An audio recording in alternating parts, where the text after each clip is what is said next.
Introducing first to my left, the challenger, wrestling out of Kawana, Mie, Japan, weighing 209 pounds, Katsuyori Shibata.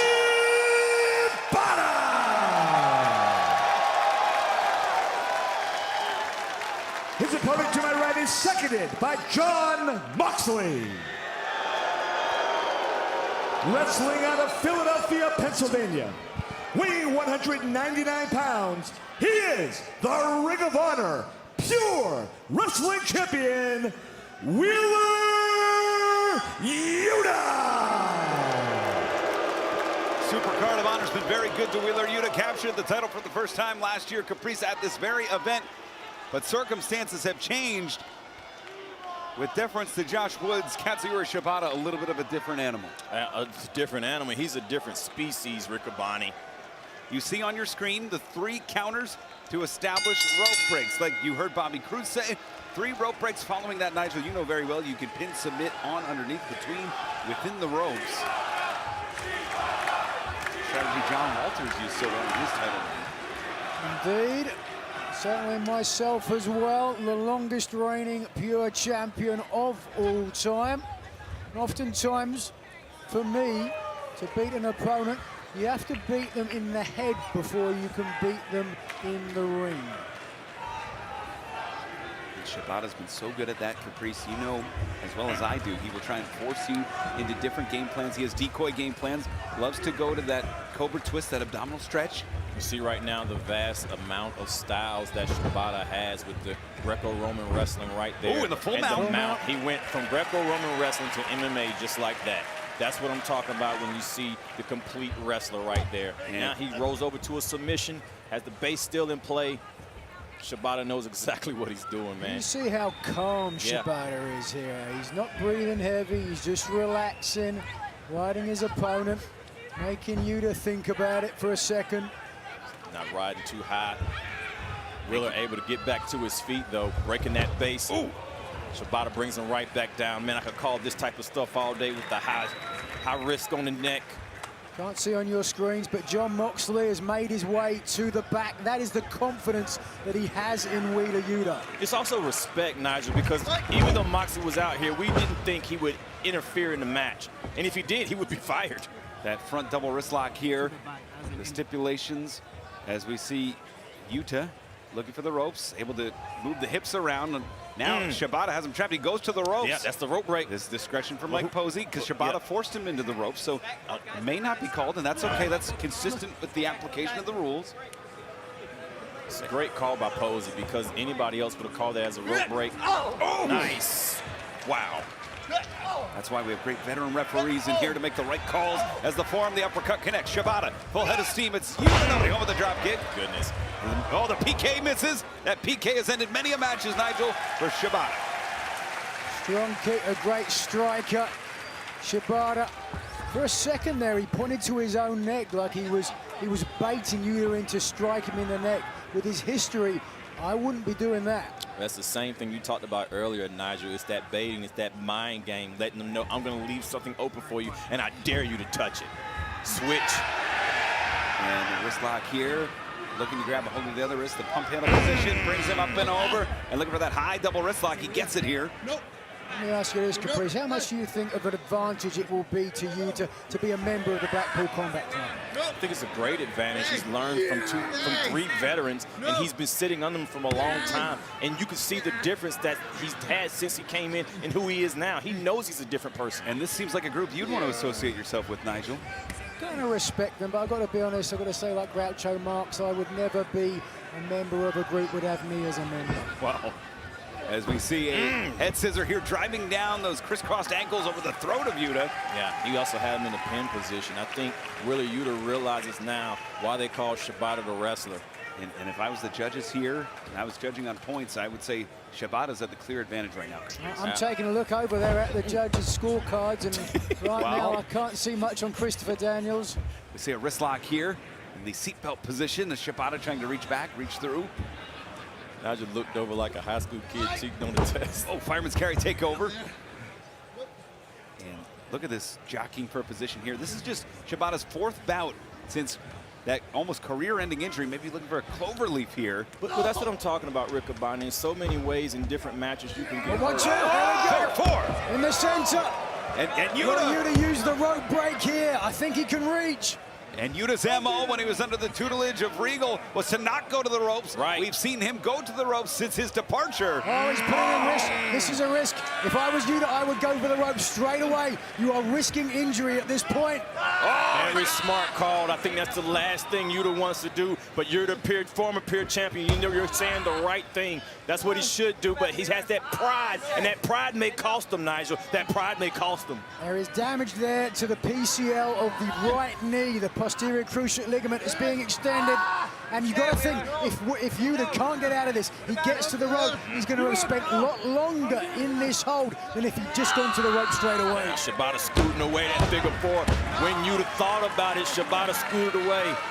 And wrenching on that ankle, too. He's getting the most bang for his buck. That PCL and the ankle. You see him go left to right with it, also back, Nigel. 55 minutes remaining. Tell you what, that might have been I don't know if that was, well, that's just showing that Shibata wants to put more damage. There it is. There you go. Yuta going to the ropes there. That is rope break number 1 used by Wheeler Yuta. And 1 for Yuta. Yeah, Wheeler is so disappointed in himself. Beautiful snapmare takeover. His chin lock, that point of the knee onto the neck, Caprice. Yeah, he pulled in, he's trying to keep him grounded. It's more than just a rope break, though, for Wheeler Yuta. It was the fact that he couldn't get out of the figure four leg lock and then got to the ropes as well. That certainly gives an advantage mentally to Shibata. Absolutely. And I hope that Yuta forgives himself and continues to move and not let that haunt him in the match. Driving that tricep, that point of the elbow into the neck here. Oh, hold on a second, gonna protect himself. Look at a stoppage here, Nigel. Yuta has finished so many matches like that. Yeah, cover. That was the way Clam Digger Danielson beat me for the Pure title in Liverpool, England. Those memories still seem to haunt you. I understand why. Absolutely. Snapmare into the head scissor. That's blocked in tight. Look at the way he's got that. Figure four. It's also cutting off the side windpipes there. It's also used as a sleeper hold.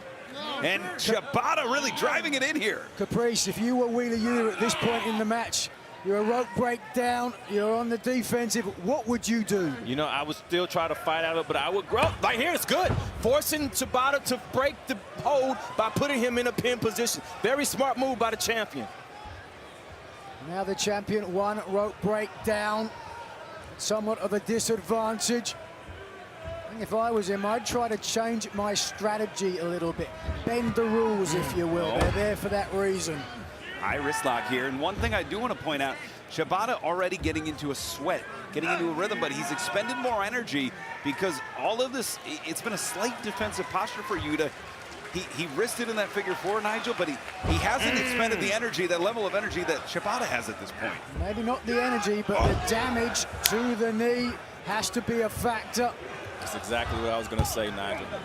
I faced a number of superstars in Ring of Honor for the Pure title. Even Christopher Daniels, who is sat beside me, I beat him for the title on a couple of occasions, I believe, but he certainly took me to the limit. It'll be interesting to see what his strategy would be at this point. And anytime you put that much damage on somebody, even though you're expounding the energy, you take away the force that that person has because they have weakened themselves. Looking for the short arm scissors, then the cross arm breaker. Shibata blocks it by locking the hands. Shibata looking to get back to his feet here. Yuta trying to break the grasp. The absolute only reason why Shibata was able to do that because he has weakened the knee of Wheeler Yuta. That arm pump handled now. Between the legs of Yuta, spins him inside out. Oh, big kick to the throat. My goodness. Nasty, vicious kick. Yuta back up to his feet, though. Shibata didn't even budge. Okay. Nothing. It's not phased. Wow. Be careful what you ask for because you just might get it. Pow. Mama said knock you out. And now Shibata, those quick kicks just, those Bruce Lee style, making the most of that short distance, pushing through the chest of Yuta. Oh, shades of Akira Maeda there. Yuta better be careful. And this is all Yuta's doing. He was the one that made the challenge, said the Blackpool Combat Club was better than the LA Dojo. Yuta following in. Shibata, big elbow there.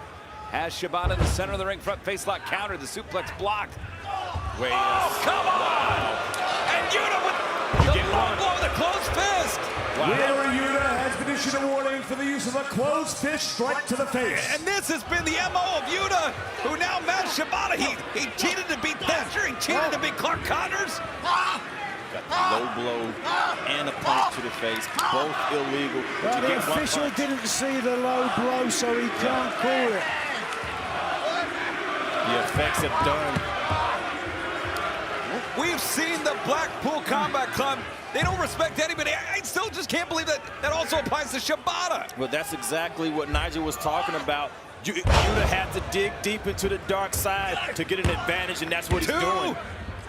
Cover gets 2 there. And if Shibata's not off limits, then nobody is, Nigel. Even you guys, so you better be careful what you say about him. Just toying. I've already had my run-in with Yuta. Neck fetch chop connects across the chest. And another. Even the poise 10 minutes elapsed time, 50 minutes remaining. that Yuta is keeping with him. He's staying focused. He really believes he belongs in there and standing up against Shibata. And Shibata, who were training with Inoki, just absorbed those chops for hours at a time. Oh, good Lord. 4-1 with the chops. And again, these quick kicks, just cutting Yuta down to size. Almost defenseless in the corner. And now this face wash. Oh, God. Precision tuned kicks. The official will have to be careful. Oh, and he's lining him up. He's got Yuta lined up. Maybe looking for the PK here. Oh, it's a drop kick. Oh. That hydraulic drop kick in the corner. He was in the air so long he could have ordered a piece and ate it before he came down. Incredible agility. Front face lock here. Oh. Suplex, cover, 1, 2, the float over. Gets 2 only. And back to this chin lock here. Look at the way Shibata is leaning forward, trying to bend the rib cage of Yuta, making it difficult for him to breathe. Putting all his weight on him. And look at the ropes. He gets to the ropes. Oh, wow. And Interesting. Yuta, oh! I don't think the official called that as a second rope break, but... 2? What? Oh, wait, but there it is. Yeah, we can see on your screen, indeed. Referee Mike Posey able to call for the rope break there. Yuta down to 1 rope break as Shibata delivers across the chest. That's the only question that I will have, Riccaboni and Nigel, about the familiarity that Shibata has with the Pure rules. I think Yuta was absolutely stunned by that drop kick in the corner, which is why he just reflexively reached out and grabbed the ropes from a rear chin lock. And here comes Shibata unloading across the chest of Yuta. And we may be looking at a stoppage here. Posey's got to make a decision. This is the second time that Yuta's been in this situation, Nigel. Oh, God. No higher form of disrespect than spitting in the eye of your competitor. Shibata fighting back, those shots in the midsection. Off the ropes, big drop kick from Yuta. Raising blow underneath the jaw, but it stunned Shibata enough. Oh, great trap, rolls through. Oh, but Yuta's arm's caught as they're struggling for position 2. Yeah, Shibata was blocking that road through for a pinning combination. Shibata might have been looking for a submission, but couldn't complete it. Waist lock here, trying to break the grip of Yuta is Shibata. Shibata, he does so. Follows him in with the forearm, driving through the jaw. And Nigel, Wow, he was waiting for him. He was waiting. He's not going to let him fall down. back in. They've hit the off-button sleeper. This could be it. That's deep. That is underneath the jaw. And he is falling. Oh, and here we go. Shibata, PK. Cover. 3, new champion. We have won champion. The winner of this match and new Ring of Honor Pure Wrestling Champion, Katsuyori